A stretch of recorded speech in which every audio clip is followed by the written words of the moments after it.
Hey guys! Donc aujourd'hui on se retrouve pour une nouvelle vidéo. Je vais vous raconter une petite histoire qui m'est arrivée au volant. Pourquoi tu rigoles? Donc c'est parti.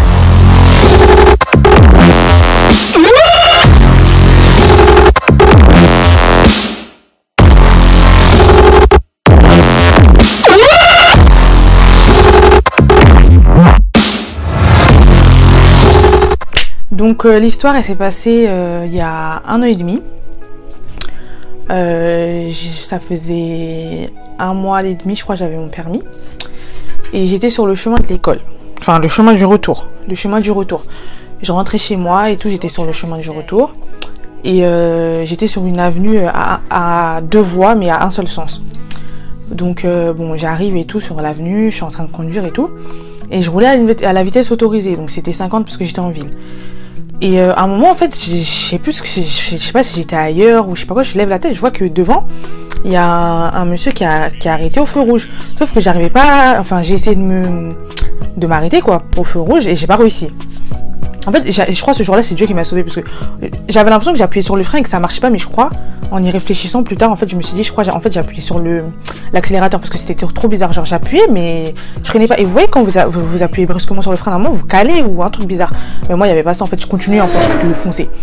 Et quand j'ai comment dire cartonné la voiture, bah en fait j'ai même pas eu genre de secousse ou de trucs comme ça, mais juste la voiture en fait elle a eu un choc, mais moi j'allais super bien, genre je crois que c'est Dieu ce jour-là il m'a sauvé parce que sinon je pense que j'aurais traversé le pare-brise. Et donc voilà, après quand c'est arrivé et tout, vu que j'ai fait un accident, je suis descendue. Et devant, le monsieur aussi il est descendu, il m'a dit ouais venez et tout. Moi j'ai regardé d'abord la voiture. Après il m'a dit venez tout, on va se mettre sur le côté.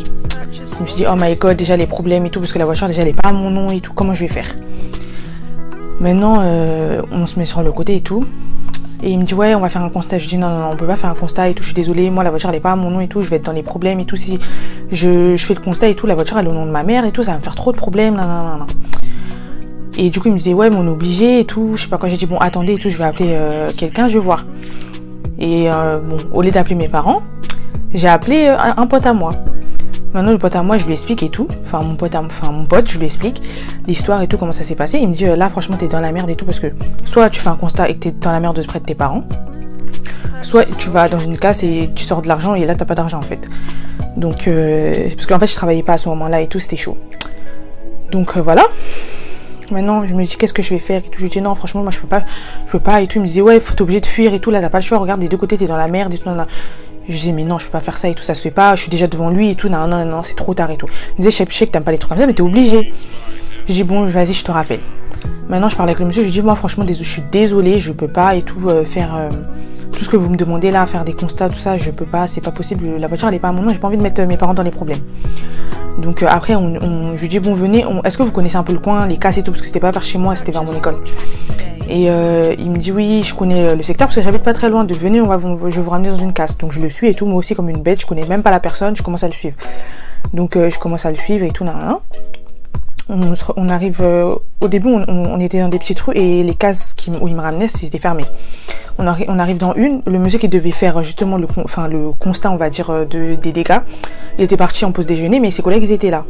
Donc on parlait avec ses collègues et tout et ils nous disent, il y en a un qui me dit ouais t'inquiète pas et tout, ça va bien se passer, sois gentil avec lui, juste tu vois, parle bien avec lui, comme ça il va pas te faire payer trop et tout, il y a des trucs que lui-même il pourra réparer tout seul et tout, toi trouve juste les pièces principales et après lui-même il va se débrouiller et tout, t'inquiète.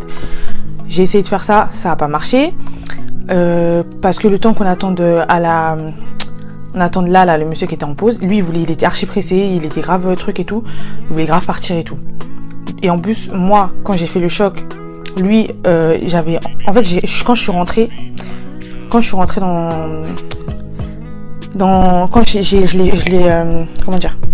les cartonne de derrière à gauche, il avait un creux, genre ça fait comme ça, genre c'est rentré.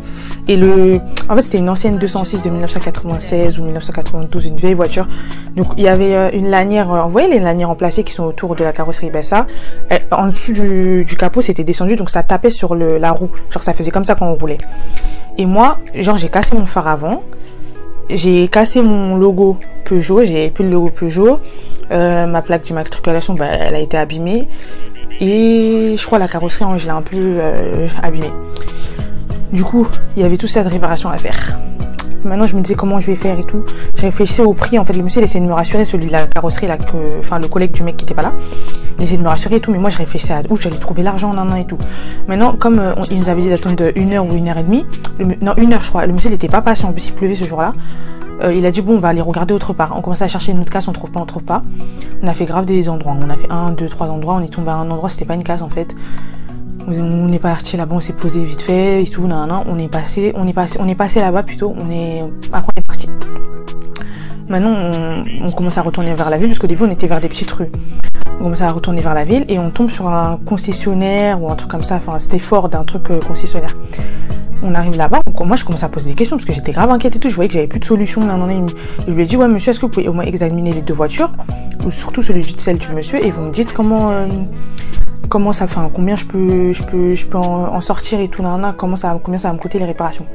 Il me dit ok, donc on sort et tout. Moi je l'avais déjà posé des questions et tout, comment on remplit un constat, tout ça, parce que je sentais que c'était trop chaud. Il me dit ouais, déjà pour lui vous en avez pour 3600 €. Je me dis what? Je me suis dit non, c'est pas possible. J'étais comme ça, genre je commençais à toucher ma tête et tout, je commençais à regarder partout, mais il y avait personne pour m'aider. Donc concrètement j'étais au pied du mur. Et après il a dit et pour vous, j'ai dit non c'est bon, arrêtez-vous là, ça sert à rien de dire pour moi, parce que déjà pour lui c'est déjà trop, laissez-moi digérer le truc, et après ma voiture c'est pas la priorité. Donc après quand j'ai vu que c'était ça et tout, j'ai dit non vas-y c'est bon et tout, je vais faire un constat. Maintenant le monsieur il avait pas de feuille de constat, c'est moi j'ai pris la feuille de constat et tout dans mes papiers, et on est parti s'asseoir dans le truc là, chez le concessionnaire, genre on a garé les voitures dedans, enfin devant mais dedans, enfin dans leur petite entrée là. Du coup on est parti s'asseoir et tout, et genre c'est moi qui avais commencé à remplir le constat. Maintenant en même temps que je remplissais, en fait je réfléchissais et j'avais pas vraiment rempli, j'avais écrit la date et tout. Lui il était debout, il marchait dans la concession là, enfin chez le concessionnaire. J'ai commencé à mettre la date, après j'ai dit il a vu que je prenais trop de temps et il m'a dit ouais donnez, je vais remplir. J'ai dit ok. Et en même temps moi j'ai rappelé mes potes, ils m'ont dit Raissa t'es toujours avec lui. Et je dis bah oui, je peux pas partir comme ça. Ils m'ont dit Raissa là t'as pas le choix, je sais que t'aimes pas les trucs comme ça mais t'es obligé, je sais que ouais t'aimes pas les faire les trucs comme ça, t'es honnête et tout, mais là t'as pas le choix en fait, parce que dans tous les cas t'as pas l'argent et tu peux pas faire un constat, donc t'as pas le choix, t'es obligé de fuir. Maintenant je me dis oh non, comment je vais faire? Ils me disent Raissa t'es sérieuse, t'hésites encore là, après tout ce que t'as entendu t'hésites encore, au pire tu sais quoi, moi je t'ai donné mes conseils, débrouille-toi. Donc après ils m'ont lâché et tout. J'ai dit bon, je suis au pied du mur. J'ai dit au monsieur oui, pour remplir le constat faut le permis, non? Je suis repartie le voir. Je lui ai dit ouais, pour remplir le constat faut le permis, non? Il me dit oui. Je dis ah ben je l'ai pas et tout. Il me dit ah vous l'avez pas? Je dis ben non, je vais aller chercher dans ma voiture. Et avant ça en fait, quand on était passé dans un autre truc où on s'était posé, là on était parti vite fait, j'avais mis tous mes sacs derrière dans le coffre. Donc tous mes papiers logiquement étaient dans le coffre. Donc quand je suis sortie, je lui ai dit je vais chercher mon permis, et je suis partie dans le coffre. Et j'ai ouvert mon coffre, en fait j'ai ouvert mon coffre, j'ai pris mon écharpe qui était dedans, parce qu'il y avait mon écharpe dans mon sac, et je l'ai tiré genre pour que ça recouvre en fait ma plaque d'immatriculation. Je suis montée devant, j'ai fait genre je cherche dans la boîte à gants des papiers, sauf que je suis montée par le côté conducteur.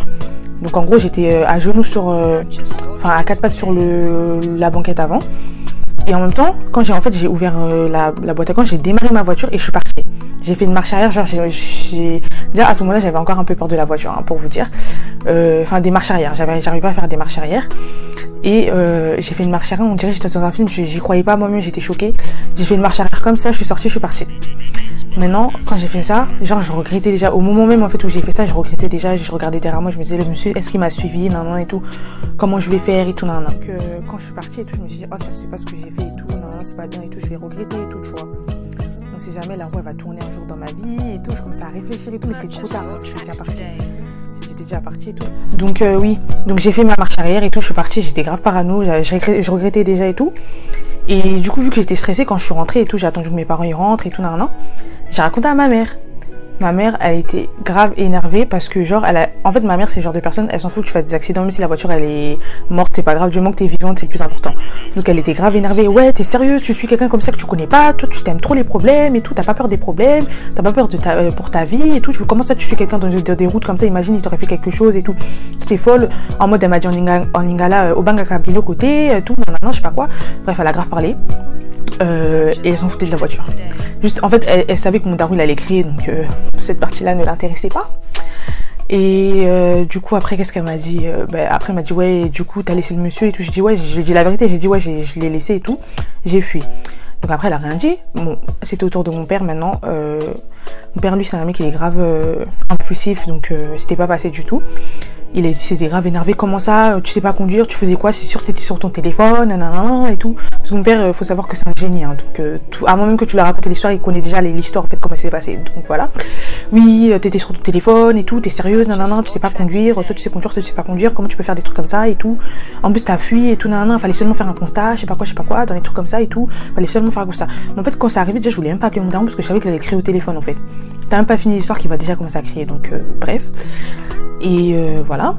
Donc il a crié. Maintenant l'histoire s'est passée parce que maintenant le monsieur, j'avais fui, j'avais pas moyen de le retrouver, c'est passé. C'est passé quelques jours et tout après. Quelques jours après, je sais plus si c'était quelques jours après ou un mois après ou 2 mois après ou quelques mois après, je sais même plus. On a reçu un courrier. Maintenant c'était l'assurance du monsieur qui a envoyé un courrier. Oui, vous êtes comment on dit déjà? En gros, vous êtes responsable dans un accident qui a eu lieu avec notre client, un tel, en telle date et tout, vous êtes responsable et tout. Maintenant, nous, on a vu à la hauteur des dégâts et tout, vous nous devez telle somme. Maintenant, mon père, lui, il regarde toujours les courriers, donc quand je suis rentrée, il m'a donné le courrier, genre directement sans parler. Je commence à lire et tout, il me dit, ouais, regarde tes bêtises là. Je regarde le courrier, ils me disent oui, en gros on est responsable et tout, mais comme la voiture elle est au nom de mon père, pardon, pas de ma mère. Elle est au nom de mon père, oui, monsieur un tel, vous êtes responsable, Maintenant, heureusement j'avais déjà dit à mes darons, parce que imaginez, genre le courrier il serait venu et j'aurais pas prévenu mes parents, genre encore pire. Donc voilà.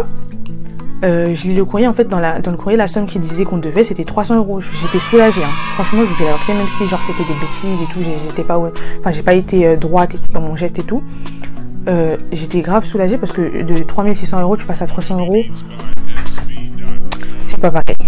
Bon, après j'étais quand même soulagée, mais je pouvais pas montrer devant mon père parce que voilà c'était chaud et tout, en plus à ce moment là je travaillais pas, donc ça veut dire que c'est mon père qui devait me prendre en charge. Ça l'a grave énervé de sortir de l'argent comme ça, 300 € pour rien. Mais on n'avait pas le choix en fait. Et ils nous ont dit oui, on n'arrive pas à trouver votre assurance et tout, à être en contact avec eux. Donc soit vous nous payez directement, ou soit je sais plus c'était quoi l'option. Nous on a dit on paye directement. Bref, on a voulu payer. Déjà il y avait grave des soucis par rapport au paiement et tout. Mais après on a réussi à payer et tout. Et c'est la fin de cette story time. Et voilà, on a réussi à payer. Et voilà. Bon, mon daron il avait quand même le somme de moi, mais comme je suis sa fille et qu'il m'aime trop. Voilà. Bon, morale de l'histoire, soyez très très vigilants au volant. Faites toujours des constats, même si la voiture n'est pas votre nom. Et qu'est-ce que je peux dire d'autre? Et si jamais vous arrive un truc, dites toujours à vos parents. Ah oui, un autre conseil aussi, quand vous cartonnez quelqu'un, ne fuyez pas. Ne fuyez pas. En plus, on sait jamais si vous avez cartonné la personne et que genre ça lui a fait un choc, qu'elle doit aller à l'hôpital et tout. Imaginez, vous laissez la personne, elle meurt alors qu'elle aurait pu être sauvée. Donc voilà, morale de l'histoire, ne fuyez pas quand vous avez cartonné quelqu'un, faites un constat et prévenez vos proches. Enfin les proches si jamais la voiture n'est pas à votre nom bien sûr. C'est la fin de cette story time. J'espère que ça vous a plu. On se retrouve dans une prochaine vidéo. N'oubliez pas de vous abonner, de partager la vidéo. Je vous fais des gros bisous. Bye.